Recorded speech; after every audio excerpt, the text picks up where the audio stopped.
এখন বর্তমানে আপনারা অবশ্যই জানেন অন্নপূর্ণা ভান্ডার প্রকল্পের যে 12 পৃষ্ঠার ফর্ম, ওই ফর্মটা পরিবর্তন করে এখন বর্তমানে 13 পৃষ্ঠার ফর্ম হয়েছে। এবার এই যে 13 পৃষ্ঠার ফর্মটা, এই ফর্মটাই কিন্তু একটু পরিবর্তন হয়েছে এবং নতুন একটা অপশান যুক্ত করা হয়েছে। এবং এই ফর্মের মধ্যে একটি জায়গায় এমন একটি অপশান রয়েছে যেখানটায় টিক চিহ্ন করলে আপনি তো এই অন্নপূর্ণা ভান্ডারের প্রকল্পের টাকাটা পাবেন না, তার সাথে সাথে আপনি যে সমস্ত প্রকল্পের টাকাগুলো আগে পাচ্ছিলেন ওই সমস্ত প্রকল্প বন্ধ হয়ে যাবে। তাই এই নতুন যে 13 পৃষ্ঠার ফর্মটা, এই ফর্মটা সঠিকভাবে কিভাবে স্টেপ বাই স্টেপ এখানে ফিল আপ করতে হবে, এই ফর্মের সঙ্গে কোন কোন ডকুমেন্টসগুলো অ্যাটাচ করতে হবে, এই ফর্মটা কোথায় জমা করতে হবে, কোন ঘরে কি লিখতে হবে, A to Z সমস্ত কিছু স্টেপ বাই স্টেপ বলছি, যার জন্য আপনারা ভিডিওটি না টেনে শেষ পর্যন্ত দেখে নিন। তো অনস্ক্রিন দেখতে পাচ্ছেন আমি কিন্তু 13 পৃষ্ঠার যে নতুন অন্নপূর্ণা যোজনার ফর্মটা, ওই ফর্মটা ওপেন করে রেখেছি। এখানে আপনাদের স্টেপ বাই স্টেপ সমস্ত কিছু বলছি। এখানে প্রথমেই কি বলা হচ্ছে একটা ইনস্ট্রাকশানে যে প্রতিটি বিভাগ পূরণ কিন্তু বাধ্যতামূলক, মানে এখানে যতগুলো সেকশন দেওয়া রয়েছে প্রত্যেকটা সেকশন কিন্তু ফিল আপ করতেই হবে। তো এখানে কিন্তু বলে দিচ্ছি কোন ঘরে কীভাবে ফিল আপ করতে হবে। প্রথম কি রয়েছে, প্রথম কিন্তু বিভাগ রয়েছে পারিবারিক পরিচয়। এখানটায় 1 নম্বর পয়েন্টে কি বলা হচ্ছে, পরিবারের প্রধানের নাম, মানে হেড অফ দ্য ফ্যামিলির নামটা কিন্তু এই ঘরটায় লিখতে হবে। এবার বলে দিই, আপনার বাড়িতে যে হেড অফ দ্য ফ্যামিলি রয়েছে, দেখবেন আপনার পরিবারে যে রেশন কার্ড রয়েছে, রেশন কার্ডের হেড অফ দ্য ফ্যামিলি একজন রয়েছে, ওই নাম কিন্তু অবশ্যই এই ঘন্টায় বসাতে হবে। ওকে, তো এখানে কিন্তু খুব সহজেই আপনারা হেড অফ দ্য ফ্যামিলির নামটা লিখতে পারবেন। তা হতে পারে যে আবেদন করছে তার বাবা হতে পারে, কিংবা পরিবারের যে মহিলা তার স্বামী হেড অফ দ্য ফ্যামিলি হতে পারে। তার জন্য কিন্তু অবশ্যই হেড অফ ফ্যামিলি কিন্তু নামটা এই ঘরে লিখতে হবে, যে রয়েছে তার নামটা কিন্তু এখানে লিখবেন। এবার তারপরে দেখতে পাচ্ছেন এখানে জন্ম তারিখ রয়েছে, এখানে কিন্তু দিন মাস বছর, এখানটায় প্রথম দিন, তারপরে মাস এবং তারপরে বছর কিন্তু হাইপেন দিয়ে লিখতে হবে। ওকে, আধার কার্ড অনুযায়ী কিন্তু সমস্ত তথ্যগুলো লিখতে হবে, এখানে কিন্তু ডান দিকে উল্লেখ করা রয়েছে। এবার এখানে 3 নম্বর পয়েন্টে বলা হচ্ছে পরিবারের প্রধানের লিঙ্গ কি, এখানে পুরুষ নাকি মহিলা কিন্তু অবশ্যই টিক চিহ্ন করতে হবে। যদি পুরুষ হয়ে থাকে পুরুষের আগে এই ঘরটায় টিক চিহ্ন কিন্তু এইভাবে করতে হবে। ওকে, তারপরে 4 নম্বর পয়েন্টে বলা হচ্ছে পরিবারের প্রধানের আধার নম্বর।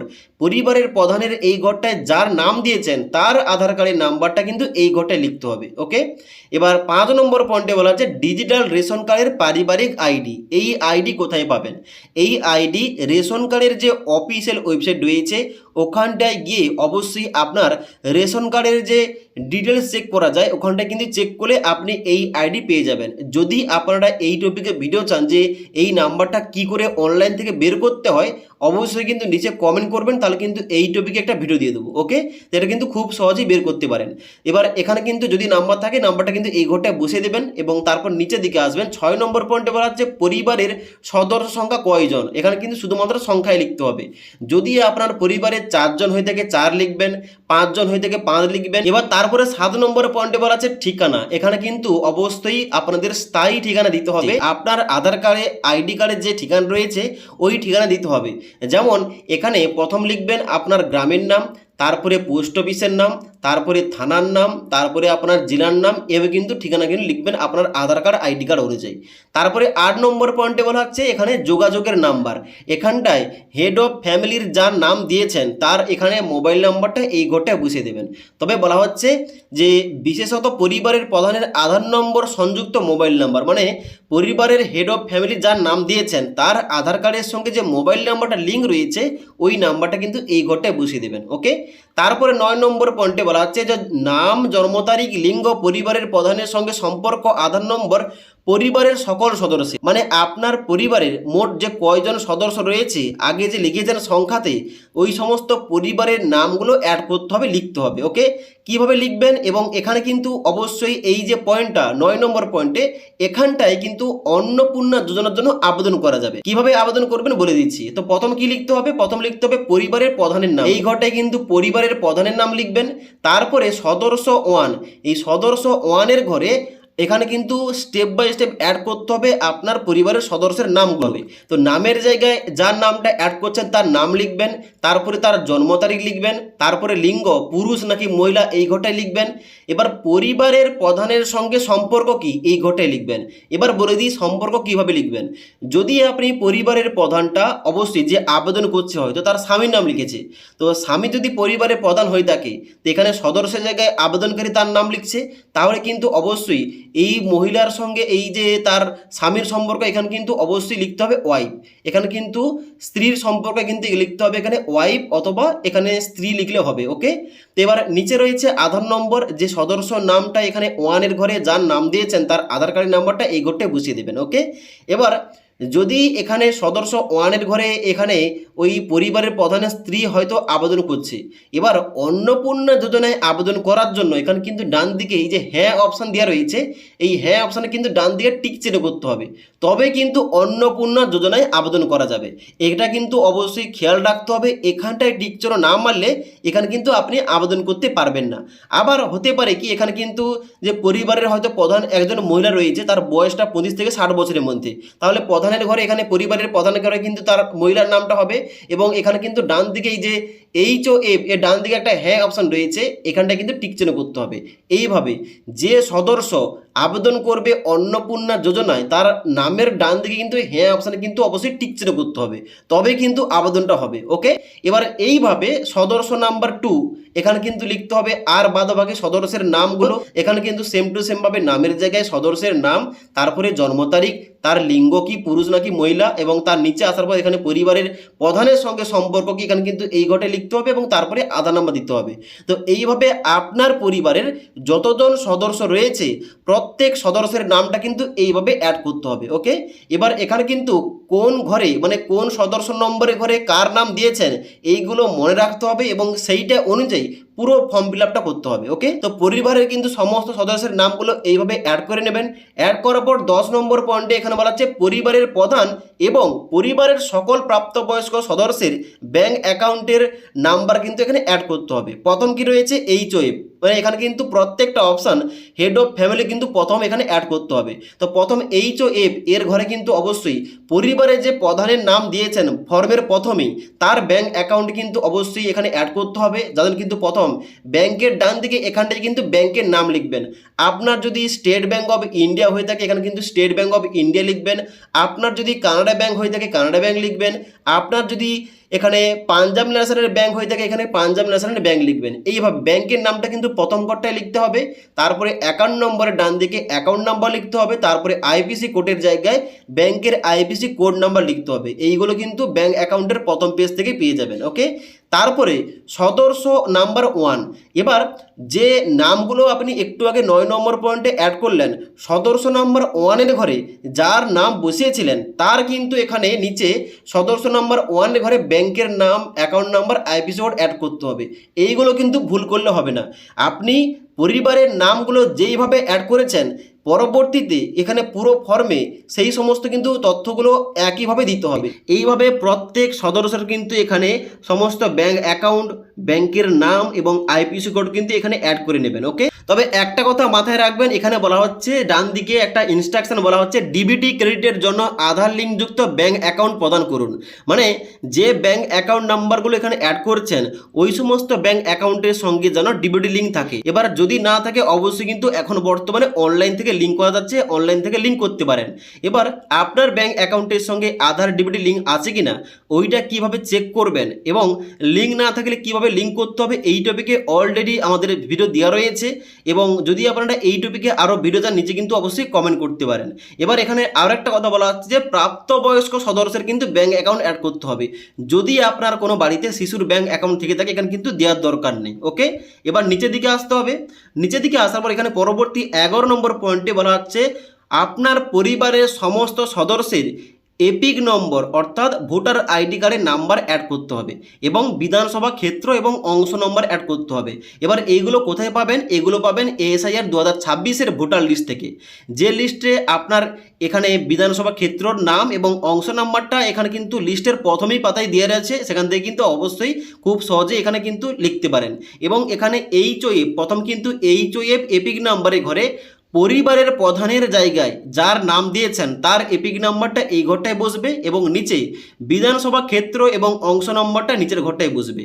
এবার এই যে বিধানসভা ক্ষেত্র এবং অংশ নম্বর একটু আগে বললাম যে ASIR 2026-এর নতুন যে ভোটার লিস্ট ওই লিস্ট থেকে কিন্তু আপনি খুব খুব সহজেই কিন্তু এই নাম্বারগুলো পেতে পারেন। ওকে, তো এখানে কিন্তু প্রত্যেক সদস্যের এখানে কিন্তু এপিক নাম্বার এবং বিধানসভা ক্ষেত্রের নাম্বার এবং অংশ নম্বরটা কিন্তু এখানে লিখে দেবেন।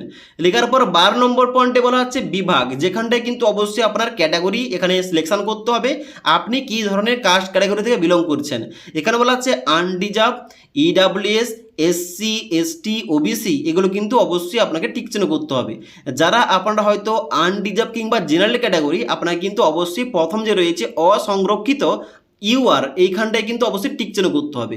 এবার যদি আপনি ওবিসি, এসসি, এসটি হয়ে থাকেন, এখানে কিন্তু আপনার অনুযায়ী কিন্তু এখানে টিক চিহ্ন করতে হবে আপনার কোন ক্যাটাগরি কিংবা কোন কাস্ট থেকে বিলং করছেন। ওকে, এবার এখানে নিচে বলা হচ্ছে খর পয়েন্টে যে রেশন কার্ড খাদ্য ভর্তুকি সম্বন্ধে কিন্তু তথ্য দিতে হবে। যেমন 1 নম্বর পয়েন্টে বলা হচ্ছে আপনার কি ডিজিটাল রেশন কার্ড আছে, যদি থেকে থাকে, এখন কিন্তু বর্তমানে সববার প্রায় আছে, তো এখানে কিন্তু অবশ্যই থাকলে হ্যাঁ অপশানটা কিন্তু টিক চিহ্ন করতে হবে। তারপরে নিচে বলা আছে যদি হ্যাঁ হয় তাহলে কি ধরনের কার্ড রয়েছে, এখানে কিন্তু এখানে সিলেকশন করতে হবে। এবার আমার যেহেতু PWH কার্ড রয়েছে, যার জন্য কিন্তু আমি PWH এর আগে কিন্তু টিক চিহ্ন করলাম। এবার আপনার হয়তো AAY হতে পারে, এবার আপনার হয়তো SPWH হতে পারে, আপনার যে কার্ডটা রয়েছে ওই কার্ডের বাম দিকে যে ঘরটা দেওয়া রয়েছে এই ঘরটা টিক চিহ্ন করতে হবে। আশা করি বুঝতে পারলাম। এবার 3 নম্বর পয়েন্টে বলা হচ্ছে পরিবারটি রেশন দোকান থেকে মাসিক রেশন তুলছে কিনা। যদি আপনি প্রতি মাসে রেশন দোকান থেকে রেশন ধরে থাকেন, অবশ্যই কিন্তু এখানে হ্যাঁ অপশানের আগে এখানটা কিন্তু টিক চিহ্ন করবেন। ওকে, তারপরে বলা হচ্ছে এখানে বাড়ির ধরন, আপনার বাড়িতে কি 3 বা তার বেশি পাকা ঘর রয়েছে, মানে আপনার যে বাড়িটা রয়েছে বাড়ির যদি মধ্যে 3টি কিংবা তার বেশি রুম পাকা বাড়ি হয়ে থাকে, অবশ্যই এখানে হ্যাঁ করবেন, আর না হলে কিন্তু না অপশানটা এখানে চেকমার্ক করে দেবেন কিংবা টিক চিহ্ন করবেন। ওকে, তারপর এখানে বলা হচ্ছে নিচে এখানে 2 নম্বর পয়েন্টে পারিবারিক জমির মালিকানা, মানে আপনার পরিবারে যদি জমি থেকে থাকে, অবশ্যই কিন্তু এখানে হ্যাঁ অপশানে কিন্তু এখানে টিক চিহ্ন করতে হবে। ওকে, এবার হ্যাঁ অপশানে টিক চিহ্ন করার পর নিচের দিকে আসবেন, এখানে জমির তথ্য চাওয়া হয়েছে। কি তথ্য চাওয়া হচ্ছে, বলা হচ্ছে পরিবারের সকল সদস্যের মোট জমির পরিমাণটা কত, এখানে কিন্তু শতকে লিখতে হবে। এবার অনেকের যে জমির রেকর্ড রয়েছে, জমির রেকর্ড কিন্তু রয়েছে ওখানে হেক্টরে। এবার অনলাইনে আপনি কিন্তু খুব সহজে হেক্টর থেকে শতকে কিন্তু কনভার্ট করতে পারবেন, এবং কনভার্ট করে যে নাম্বারটা বেরোচ্ছে এখানে কিন্তু অবশ্যই ওই সংখ্যাটা লিখতে হবে, কত শতক আপনার জায়গা পরিবারের। ওকে, এখানে কিন্তু খুব সহজে লিখতে পারবেন। তারপরে বলা হচ্ছে যে যানবাহন, আপনি অথবা পরিবারের কোনো সদস্য কি অবাণিজ্যিক মোটর চালিত 4 চাকার গাড়ি আছে। যদি আপনার বাড়িতে অবাণিজ্যিক কমার্শিয়াল বাদে আপনার যদি কোনো 4 চাকার গাড়ি থেকে থাকে, অবশ্যই কিন্তু এখানে হ্যাঁ অপশনটাই টিক চিহ্ন করতে হবে। যদি না থেকে থাকে এখানে কিন্তু না অপশনটাই এখানে টিক চিহ্ন করতে হবে। এবার যদি আপনার গাড়ি থেকে থাকে, অবশ্যই কিন্তু গাড়ির সংখ্যা, গাড়ির রেজিস্ট্রেশন নাম্বার কিন্তু এখানটায় উল্লেখ করতে হবে। ওকে, তারপর বলা হচ্ছে পরিবার ভিত্তিক সদস্যদের স্বাস্থ্য বীমা, যদি আপনার পরিবারের কোনো সদস্যের স্বাস্থ্য বীমা থেকে থাকে, অবশ্যই কিন্তু এখানে হ্যাঁ অপশানে টিক চিহ্ন করে এখানে কিন্তু তথ্যগুলো দিতে হবে। যেমন এখানে প্রথম কি বলা হচ্ছে, প্রথম বলা হচ্ছে এখানে যে না অথবা হ্যাঁ, এখানে বলা হচ্ছে যদি হ্যাঁ হয় তবে সরকারি বা বেসরকারি বীমার অঙ্ক এবং প্রিমিয়ামের বিবরণ উল্লেখ করুন। এবার আপনার পরিবারের কোনো সদস্যের যদি এখানে স্বাস্থ্য বীমা থেকে থাকে, এখানে কিন্তু প্রথম ঘরটা এখানে হ্যাঁ অপশনটা টিক চিহ্ন করতে হবে। টিক চিহ্ন করার পর এখানে কিন্তু নিচে অ্যাড করতে হবে সমস্ত তথ্যগুলো। যেমন প্রথম এখানে রয়েছে হেড অফ দ্য ফ্যামিলি, যেখানটায় অবশ্যই HOF এর ঘরে কিন্তু অবশ্যই লিখতে হবে HOF, মানে পরিবারের যে প্রধানের নামটা দিয়েছেন তার যদি কোনো স্বাস্থ্য বীমা থেকে থাকে, ওটা সরকারি নাকি বেসরকারি এখানটায় কিন্তু টিক চিহ্ন করতে হবে। যদি সরকারি হয় সরকারি, এখানে কিন্তু এর আগের ঘরটায় এই ঘরটায় টিক চিহ্ন করতে হবে। এবং প্রিমিয়ামের বিবরণ, প্রিমিয়ামের অঙ্কের জায়গায় কত টাকার প্রিমিয়াম রয়েছে এখানটায় কিন্তু লিখতে হবে। এবার পরিবারের যদি আপনার কোনো সদস্যের কোনো স্বাস্থ্য বীমা না থেকে থাকে, তাহলে কিন্তু এখানে উপরের দিকে এই যে না অপশনটা কিন্তু টিক চিহ্ন করতে হবে। ওকে, এবার নিচের দিকে আসার পর বলা হচ্ছে আয় এবং পেশা, কোনো সদস্য কি আয়কর বা পেশাগত কর প্রদান করেন, মানে আপনার পরিবারের কোনো সদস্য যদি এখানে ইনকাম ট্যাক্স দিয়ে থাকেন, অবশ্যই কিন্তু হ্যাঁ করতে হবে, আর না হলে কিন্তু না অপশানে কিন্তু অবশ্যই টিক চিহ্ন করে দেবেন। ওকে, এবার নিচের দিকে আসবেন, নিচের দিকে আসার পর এখানে কি বলা হচ্ছে যে পরিবারের সদস্যদের প্যান কার্ড যদি থাকে, মানে আপনার পরিবারের মধ্যে যতজন সদস্যের প্যান কার্ড রয়েছে প্রত্যেকের সদস্যের কিন্তু এখানে প্যান কার্ড নাম্বারটা উল্লেখ করতে হবে। এখানে কিন্তু অবশ্যই ডান দিকে হ্যাঁ অপশনটা এখানে কিন্তু অবশ্যই টিক চিহ্ন করবেন।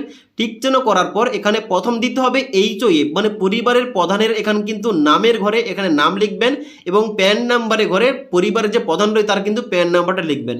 তারপরে এইভাবে সদস্য 1-এর ঘরে ফর্মের প্রথম দিকে যে নামটা দিয়েছেন তার কিন্তু এখানে নাম এবং প্যান নাম্বার দিতে হবে।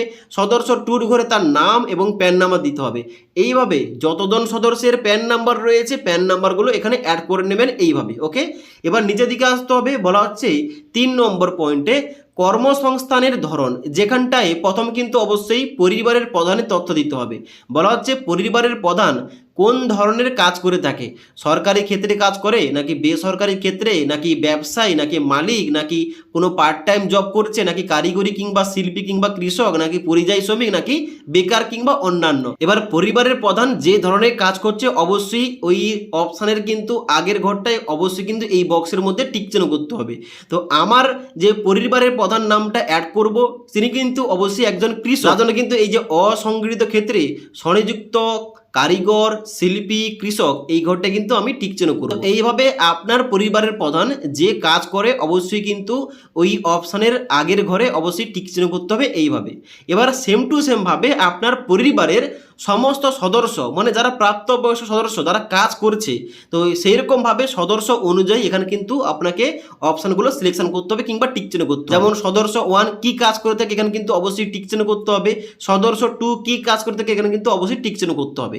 তো এইভাবে কিন্তু অবশ্যই প্রত্যেকটা করে টিক চিহ্ন করবেন এবং এখানে কিন্তু নিচের দিকে আসবেন। এখানে কিন্তু পরবর্তী পয়েন্টে বলা আছে পরিবারের শিক্ষিত প্রাপ্তবয়স্ক সদস্যদের সংখ্যা এবং পরিবারের অশিক্ষিত প্রাপ্তবয়স্ক সদস্যদের সংখ্যা। মানে আপনার পরিবার হয়তো 4 জন, 4 জনের মধ্যে কয়জন শিক্ষিত কয়জন অশিক্ষিত এখানে কিন্তু অবশ্যই নাম্বারগুলো দিতে হবে এবং নিচে কিন্তু এখানে বিস্তারিত তথ্যগুলো দিতে হবে। তো প্রথম কি বলা হচ্ছে শিক্ষিত প্রাপ্তবয়স্ক সদস্য, যদি আমার পরিবারে 4 জনের মধ্যে 3 জন শিক্ষিত হয়ে থাকে এখানে কিন্তু অবশ্যই শিক্ষিত প্রাপ্তবয়স্ক সদস্য কিন্তু এই ঘরটার আগে আমাকে কিন্তু 3 লিখতে হবে এবং অশিক্ষিত প্রাপ্তবয়স্ক সদস্যের মধ্যে কিন্তু আমাকে এখানে 1 লিখতে হবে যদি আমার পরিবারে 4 জন হয়ে থাকে এবং এভাবে কিন্তু ডাটাগুলো অ্যাড করতে হবে। এবার আপনার পরিবারে হয়তো হতে পারে যে 2 জন শিক্ষিত 2 জন অশিক্ষিত, তাহলে কিন্তু উপরের ঘরটায় 2 এবং নিচের ঘরটায় 2 লিখবেন। এইভাবে এখানে কিন্তু অবশ্যই নাম্বারগুলো বসাতে হবে এবং নিচে এখানে কিন্তু তথ্য দিতে হবে।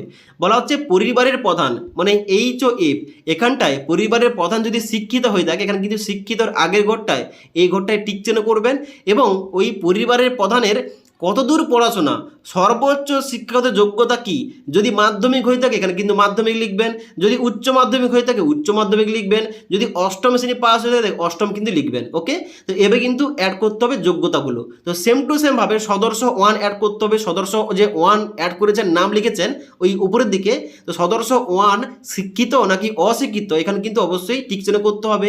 তারপরে তার যোগ্যতা কি এখানে কিন্তু অ্যাড করতে হবে। তো এভাবে কিন্তু সদস্য অনুযায়ী এখানে কিন্তু অবশ্যই টিক চিহ্ন করার পর তার যোগ্যতা কি রয়েছে এখানে কিন্তু অবশ্যই এখানে লিখে দেবেন। তারপরে 5 নম্বর পয়েন্টে বলা আছে কোন সদস্য কি কোনো সাংবিধানিক পদ, মন্ত্রী, সাংসদ, বিধায়ক, পৌরস্থানীয় সংস্থা এবং পঞ্চায়েত সংস্থার প্রাক্তন অথবা বর্তমান ধারক, যদি আপনার পরিবারে কোনো সদস্য এই সমস্ত পদে থেকে থাকে হ্যাঁ করবেন, আর না হলে না অপশানটা কিন্তু এখানে টিক চিহ্ন করে দেবেন। ওকে, এবার 6 নম্বর পয়েন্টে বলা হচ্ছে যদি আপনার পরিবারে কোনো সদস্য পেনশন পেয়ে থাকেন এখানে হ্যাঁ অপশানে টিক চিহ্ন করবেন, আর না হলে না অপশানটা টিক চিহ্ন করবেন। তারপরে বলা হচ্ছে কোনো সদস্য কি জিএসটি অধীনে নিবন্ধিত আছেন, যদি আপনার পরিবারে কোনো ব্যক্তি জিএসটি দিয়ে থাকে এখানে কিন্তু হ্যাঁ অপশানটাই টিক চিহ্ন করবেন, আর না হলে না অপশানটা টিক চিহ্ন করবেন। তারপরে বলা হচ্ছে পরিবারের মোট বার্ষিক আয়, এখানে কিন্তু অবশ্যই বার্ষিক বলা হয়েছে মানে আপনার পরিবারের মোট সমস্ত সদস্য মিলিয়ে মোট বাৎসরিক আয় কত টাকা এখানে কিন্তু অবশ্যই সংখ্যায় লিখতে হবে কত টাকা ইনকাম হয়। ওকে, বছরে। এবার এখানে কিন্তু পরবর্তী পয়েন্টে বলা হচ্ছে যে সিএএ আবেদন এর অবস্থা যদি থাকে, মানে যদি কোনো ব্যক্তি যদি কোনো আপনার পরিবারের সদস্য সিএএ এর জন্য আবেদন করে থাকে অবশ্যই কিন্তু এখানে লিখতে হবে আবেদন করা হয়েছে এবং যদি হ্যাঁ হয় আবেদন নম্বর দিতে হবে। এবার যদি আপনার পরিবারের সদস্য এখানে এই সমস্তর জন্য আবেদন না করে থাকে এখানে কিন্তু অবশ্যই প্রত্যেক সদস্য এবং পরিবারের প্রধানের ঘরে এখানে এই যে প্রযোজ্য নয় এই ঘরটায় কিন্তু অবশ্যই টিক চিহ্ন করতে হবে। তো প্রত্যেকটা ঘরে কিন্তু এইভাবে প্রযোজ্য নয় এখানে কিন্তু অবশ্যই টিক চিহ্ন করে দেবেন। ওকে, তারপরে ঘরটায় বলা হচ্ছে এখানে যে অন্যান্য কিষাণ ক্রেডিট কার্ড এবং কিষাণ কার্ড ARD শিল্পী ক্রেডিট কার্ড, তারপরে শিক্ষার্থী ক্রেডিট কার্ড, মৎস্যজীবী ক্রেডিট কার্ড, এই ধরনের ক্রেডিট কার্ড থেকে থাকলে আপনার কিংবা আপনার পরিবারের যে কোনো সদস্যের এগুলো কিন্তু অ্যাড করতে হবে। তো প্রথম অ্যাড করতে হবে পরিবারের প্রধানের।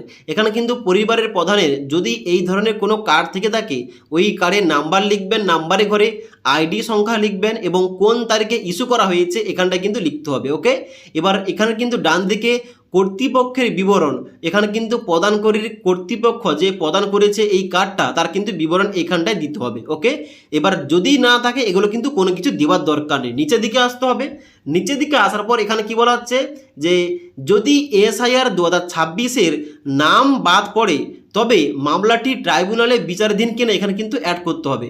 অনেকের কি হয়েছে এখানে কিন্তু যে SIR 2026 হয়েছিল ভোটার ভেরিফিকেশান, অনেকের কিন্তু নামটা বাদ পড়েছে, 2026-এর ভোটার লিস্ট তার নামটা নেই, তারা কিন্তু অনেকেই রয়েছেন যারা কিন্তু ট্রাইব্যুনালের জন্য আবেদন করেছে। তো যদি আপনার কিংবা আপনার পরিবারের সমস্ত সদস্যের নামটা 2026-এর ভোটার লিস্টে থেকে থাকে এখানে কিন্তু কি করবেন, এখানে এই যে প্রযোজ্য নয় এখানটায় কিন্তু অবশ্যই টিক চিহ্ন করবেন। ওকে, প্রত্যেকটা কিন্তু ঘরে টিক চিহ্ন করে দেবেন, প্রযোজ্য নয়। এবার যদি আপনার পরিবারের কোনো সদস্যের নামটা বাদ যায় 2026-এর SIR যে হয়েছিল, তো এখানে কিন্তু অবশ্যই কি করতে হবে, এখানটায় কিন্তু অবশ্যই হ্যাঁ অপশনটায় টিক চিহ্ন করতে হবে যে হ্যাঁ, তবে মামলার বিবরণ কিন্তু দিতে হবে এখানে। এবার মামলার বিবরণটা দেওয়ার জন্য কিন্তু আপনার যে এখানে ট্রাইব্যুনাল এখানে আবেদন করেছেন তার কিন্তু এখানে অবশ্যই তথ্যগুলো দিতে হবে। তো কীভাবে তথ্য দেবেন, এখানে বলা হচ্ছে যদি হ্যাঁ হয় তাহলে কিন্তু নিচে এই যে ঘরটা দেওয়া রয়েছে এই ঘরটায় কিন্তু মামলার বিবরণ কিংবা অ্যাপ্লিকেশন নাম্বার কিংবা কোনো কিছু এখানে কিন্তু তথ্যগুলো দিতে হবে, যেমনটা আপনার ট্রাইব্যুনালে আবেদন করার সময় যে রিসিপ্টটা দিয়েছিল সেইটা অনুযায়ী। এবার যদি আপনার পরিবারের কিংবা আপনার যদি কোনো কিছু এখানে সমস্যা না হয়ে থাকে, নামটা বাদ না যায়, যদি আপনার পরিবারের সমস্ত সদস্যের নামটা 2026-এর ভোটার লিস্টে থেকে থাকে তাহলে কিন্তু প্রত্যেকটা ঘরে সদস্য অনুযায়ী কিন্তু এখানে লিখবেন এই যে টিক চিহ্ন করবেন প্রযোজ্য নয়, এখানটা কিন্তু টিক চিহ্ন করে দেবেন প্রযোজ্য নয়। ওকে, তারপর নিচের দিকে আসবেন। নিচের দিকে আসার পর বলা হচ্ছে এখানে সামাজিক মর্যাদা এবং নির্ভরশীল ব্যক্তিগণ। এবার এখানে কি বলা হচ্ছে 1 নম্বর পয়েন্টে যে বিদ্যালয়ে অধ্যয়নরত পরিবারের সকল শিশুর বিবরণ। আপনার পরিবারে যতজন শিশু রয়েছে তার নাম অ্যাড করতে হবে, সে কোন শ্রেণীতে পড়ছে, বিদ্যালয়ের নাম কি, বিদ্যালয় কি ধরনের, এগুলো কিন্তু অ্যাড করতে হবে। যেমন এখানে সদস্য নম্বর দিয়ে রয়েছে শিশু সদস্য 1, যেখানটায় আপনার এখানে কিন্তু শিশুর নাম লিখবেন, তারপরে ওই শিশু কোন শ্রেণীতে পড়ছে এই ঘরটায় লিখবেন, বিদ্যালয়ের নাম লিখবেন এই ঘরটায়, তারপরে ধরনের নিচে আপনার যদি শিশু সরকারি স্কুলে পড়ে থাকে এখানে কিন্তু সরকারের আগে এই ঘটে টিক চিহ্ন করবেন। ওকে, তো এইভাবে যতজন শিশু রয়েছে অবশ্যই কিন্তু এইভাবে অ্যাড করতে হবে। তারপর নিচের দিকে আসতে হবে, বলা হচ্ছে 2 নম্বর পয়েন্টে শিশুদের টিকাকরণের বর্তমান অবস্থা। যে নামগুলি আপনি অ্যাড করলেন শিশু সদস্য নাম্বার 1, 2, 3 এইভাবে, তো সদস্যর সংখ্যার 1-এর ঘরে যে শিশুর নাম দিয়েছেন সে কি টিকাকরণ করেছে, তাহলে কিন্তু অবশ্যই প্রথম যে ঘরটা হ্যাঁ টিকাকরণ শুরু হয়েছে কিংবা সম্পূর্ণ হয়েছে এই ঘরটায় কিন্তু অবশ্যই টিক চিহ্ন করবেন। ওকে, এবার নিচের দিকে আসবেন। নিচের দিকে আসার পর বলা হচ্ছে সরকারি প্রকল্পের আওতায় সুবিধা, এখানটায় কিন্তু চেঞ্জ হয়ে গেছে, মানে 13 পাতার যে ফর্মটা এই ফর্মটায় কিন্তু এই অপশনটা চেঞ্জ হয়ে গেছে। তো এখানে কি চেঞ্জ হয়েছে বলে দিচ্ছি। আগে কিন্তু এমনটা ছিল না, এখানে যে একটা নতুন অপশন যুক্ত করা হয়েছে, আপনি কি প্রকল্প থেকে নিজেকে এখানে প্রত্যাহার করতে চান এই অপশনটা কিন্তু যুক্ত করা হয়েছে। যদি আপনি ভুল করে এখানটায় টিক চিহ্ন করে দেন কিংবা এখানে টিক চিহ্ন দিয়ে দেন তাহলে কিন্তু আপনার আগে পূর্ববর্তী যে সমস্ত প্রকল্পের টাকাগুলো পাচ্ছিলেন ওগুলো কিন্তু অবশ্যই বন্ধ হয়ে যাবে, যার জন্য সঠিকভাবে এই ঘরটা ফিল আপ করতে হবে। তো এখানে কি বলা হচ্ছে, এখানে প্রথম বলা হচ্ছে আপনি কি কোনো সরকারি প্রকল্পের সুবিধা ডিবিটি এর মাধ্যমে পাচ্ছেন, তা হতে পারে এখানে প্রধানমন্ত্রী কিষাণ সম্মান নিধি কিংবা অন্যান্য প্রকল্প। যদি পেয়ে থাকেন এখানে কিন্তু লিখতে হবে প্রথম পরিবারের প্রধান পাচ্ছে কিনা। যদি পরিবারের প্রধান কোনো প্রকল্পের টাকা পেয়ে থাকেন সরকারি মাধ্যমে এখানে কিন্তু হ্যাঁ অপশনটাই এখানে টিক চিহ্ন করতে হবে, এবং কোন প্রকল্পের টাকা পাচ্ছে নিচের কিন্তু অবশ্যই প্রকল্পের নামের জায়গায় এখানে কিন্তু 1, 2, 3, 4, 5 এখানে কিন্তু অবশ্যই স্টেপ বাই স্টেপ নামগুলো অ্যাড করতে হবে। এবার আমার ক্ষেত্রে আমার বাবার যেহেতু নামটা পরিবারের প্রধানের ঘরে লিখবো, যার জন্য আমার বাবা কিন্তু PM কিষাণ টাকা পেয়ে থাকে, তো এখানে কিন্তু 1 নম্বর ঘরে আমাকে লিখতে হবে প্রধানমন্ত্রী কিষাণ সম্মান নিধি যোজনা। ওকে, এবার এখানে ডান দিকে কিন্তু কোনোভাবেই হ্যাঁ অপশনটা টিক চিহ্ন করবেন না, কারণ এখানটায় টিক চিহ্ন করলে এখানে কিন্তু আপনি যে প্রকল্প প্রকল্পের টাকা পাচ্ছেন ওই প্রকল্পের টাকা কিন্তু পাওয়া বন্ধ হয়ে যাবে, যার জন্য কিন্তু এখানে টিক চিহ্ন করার দরকার নেই। এখানে বলা হচ্ছে আপনার নামটা যদি ওই প্রকল্প থেকে প্রত্যাহার করতে চান, মানে আপনার নামটা ওখান থেকে তুলতে চান, ওখানে ওই প্রকল্পের টাকা বন্ধ করতে চান, তাহলে কিন্তু হ্যাঁ অপশান টিক চিহ্ন করতে হবে। যার জন্য সবাই সাবধান, এখানে কিন্তু কোনোভাবেই টিক চিহ্ন করবেন না। ওকে, এখানে কিন্তু এইভাবে প্রত্যেক সদস্যের নামের কিন্তু ডান দিকে হ্যাঁ না করতে হবে, ওই সদস্য কোনো প্রকল্পের টাকা পাচ্ছে কিনা, এখানে কিন্তু হ্যাঁ না অপশানে কিন্তু টিক চিহ্ন করতে হবে। যদি না পেয়ে থাকে এখানে কিন্তু না অপশান টিক চিহ্ন করবেন, যদি পেয়ে থাকে এখানে কিন্তু হ্যাঁ অপশানটা এখানে টিক চিহ্ন করবেন। এবার হ্যাঁ অপশানে টিক চিহ্ন করলে কোন প্রকল্পের টাকা পাচ্ছে এখানে কিন্তু শুধুমাত্র প্রকল্পের নামটা লিখে দেবেন। এইভাবে এখানে কিন্তু সদস্য নাম্বার অনুযায়ী কোন সদস্য কোন প্রকল্পের টাকা পাচ্ছে এখানে কিন্তু অ্যাড করতে হবে। আশা করি বুঝতে পারলাম। এবার নিচের দিকে আসতে হবে, বলা হচ্ছে এখানে যে বাদ দেওয়া হলে কারণ অফিসার কর্তৃক পূরণ, এখানে কিন্তু অফিসার এখানে কিন্তু পূরণ করবে, এখানে কিন্তু কোনো কিছু দেওয়ার দরকার নেই। নিচে ঘোষণা এবং সম্মতিপত্র, এখানে কিন্তু সম্মত, এই ঘরটা টিকচিহ্ন করতেই হবে সবাইকে। এখানে টিকচিহ্ন করার পর নিচের দিকে আসতে হবে, এখানে কিন্তু স্বাক্ষরের জায়গায় এবার অনেকে প্রশ্ন করছে এখানে কার স্বাক্ষর হবে। এখানে যে ফর্ম ফিল আপ করছে তার স্বাক্ষর করতে পারে, অথবা পরিবারের যে প্রধান রয়েছে তিনি কিন্তু এখানে স্বাক্ষর করতে পারে। তো এখানে কিন্তু পরিবারের যে প্রধান কিংবা যে আবেদন করছে এখানে স্বাক্ষর করে দেওয়ার পর এখানে কিন্তু ফর্মটা ফিল আপ শেষ। এবার নিচের দিকে একটা অংশ দেওয়া রয়েছে, এখানে কিন্তু বলা আছে শুধুমাত্র সরকারি ব্যবহারের জন্য, মানে আপনি যে ফর্মটা জমা করবেন ওখানটায় অফিসার কিন্তু এইটা ফিল আপ করবে এবং এখানে কিন্তু সিগনেচার করবে এবং তারপর কিন্তু ফর্মটা জমা নেবে। ওকে, এবার প্রশ্ন হচ্ছে এই যে ফর্মটা, সম্পূর্ণ ফর্মটা ফিল আপ করার পর কি কি ডকুমেন্টস এর সঙ্গে লাগবে এবং এই ফর্মটা কোথায় জমা করতে হবে। দেখুন, এই যে ফর্মটা সম্পূর্ণভাবে সঠিকভাবে ফিল আপ করবেন, ফিল আপ করার পর এই ফর্মের সঙ্গে এই ফর্মে যাবতীয় যে সমস্ত তথ্যগুলো আপনি দিয়েছেন তা হতে পারে আপনার আধার নম্বর, ভোটার আইডি কার্ডের নাম্বার, প্যান নাম্বার, ব্যাংক পাসবই, এবং এখানে অনেকে আবার দিয়েছে জমির তথ্য দিয়েছে, কাস্ট সার্টিফিকেট, এডুকেশন কোয়ালিফিকেশন তথ্যগুলো, সমস্ত যাবতীয় যে তথ্যগুলো দিয়েছেন ওই তথ্যগুলোর কিন্তু অবশ্যই সার্টিফিকেট কিংবা যে কাগজপত্র রয়েছে ওইগুলো কিন্তু জেরক্স কপি করে নিজের কিন্তু আপনার স্বাক্ষর থাকতে হবে। যেমন উদাহরণ দিয়ে বলে দিচ্ছি, আপনি হয়তো আপনার আধার কার্ড জমা করছেন, তাহলে কিন্তু আপনার আধার কার্ডের নিচে আপনার স্বাক্ষর থাকবে।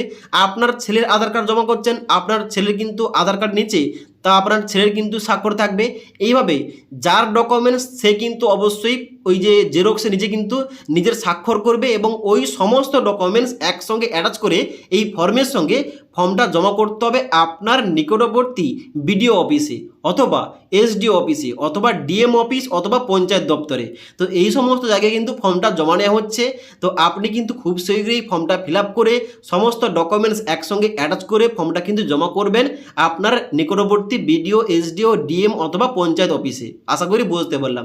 এই যে ফর্মটা কিন্তু জমা দেওয়ার পর ভেরিফিকেশান হবে। ভেরিফিকেশান হওয়ার পর যদি আপনি যোগ্য হয়ে থাকেন অবশ্যই কিন্তু এই প্রকল্পের টাকাটা কিন্তু পেয়ে যাবেন। তবে এখন বর্তমানে যেহেতু সময়সীমা দেওয়া হয়েছে 3 মাস, 3 মাসের মধ্যে কিন্তু ফর্মটা জমা নেওয়া হবে এবং তার সঙ্গে সঙ্গে বিভিন্ন কাজকর্ম হবে এবং তারপরে ভেরিফিকেশান হবে, তারপরে গিয়ে কিন্তু টাকা পাবেন। তবে যারা লক্ষ্মীর ভাণ্ডার প্রকল্পের যে সমস্ত মহিলা টাকা পাচ্ছিলেন তারা কিন্তু টাকাটা কিন্তু পেয়ে থাকবে লক্ষ্মীর ভাণ্ডার প্রকল্পের আওতায়। এবং যখন এই ফর্মটা এনরোলমেন্ট হবে, কম্পিউটারের ডাটাগুলো যখন এন্ট্রি হয়ে যাবে, আপনার নামটা আপনি অন্নপূর্ণা যোজনায় আবেদন করেছেন, আপনার নামটা এন্ট্রি হয়ে যাওয়ার সঙ্গে সঙ্গে লক্ষ্মীর ভাণ্ডার বন্ধ হয়ে এই প্রকল্পের টাকা মানে প্রতি মাসে 3000 টাকা পেয়ে যাবেন। আশা করি সমস্ত কিছু বুঝতে পারলাম। যদি এই ফর্ম ফিল আপ সংক্রান্ত কোনো পয়েন্ট বুঝতে না পারেন অবশ্যই নিচে কমেন্ট করবেন। তাছাড়া আজকের এই ভিডিওটির আপডেট ভালো লেগে থাকলে একটি লাইক করবেন এবং বন্ধুদের অবশ্যই ভিডিওটি শেয়ার করে দেবেন।